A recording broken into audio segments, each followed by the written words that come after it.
აი რო გააცოცხლე ჟოზე, როგორი შეგრძნება გქონდა? გულწრფელად გითხრა? თუ გინდა. თავიდან პირველი სერია რო გავაკეთეთ. გულწრფელად გითხრა, მე არ მომეწონა. მეგონა რომ აი ხანდახან ხო არის რომ კრიტიკულად უყურებ შენ თავს, რომ აი რო გავაკეთე და აი მე მგონი არ ვარგა, მე მგონი არ გამომივიდა, აი ესე ვფიქრობ. ხო მეც ეგეთი ვარ ხოლმე ზოგადად. ხო, და ეგრევე ვფიქრობდი და ისა რა ქვია, რამდენიმე თვე არც ავტვირთე YouTube-ზე. არ დავდე, იმიტომ რომ მეგონა რომ არავის არ მოეწონებოდა, არ გამომივიდა ისეთი როგორც მინდოდა და ამიტომ არ ღირს რომ სხვა ადამიანებს ვაჩვენო.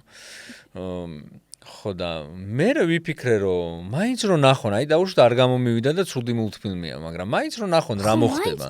მაინც უნდა ნახონ, ანუ თუ ცუდი გამოგივიდა, თუ კარგი გამოგივიდა, ანუ არ აქვს მნიშვნელობა, იქნებ კარგი გამოგივიდა და ყველა ბავშვს მოეწონა. აი ზუსტად ეგრე ვიფიქრე და ავდექი და ავტვირთე მაინც რომ მეთქი რა მოხდება რა, თუ არ მოეწონებათ, არ მოეწონებათ, თუ მოეწონა და აღმოჩნდა რომ მოეწონათ.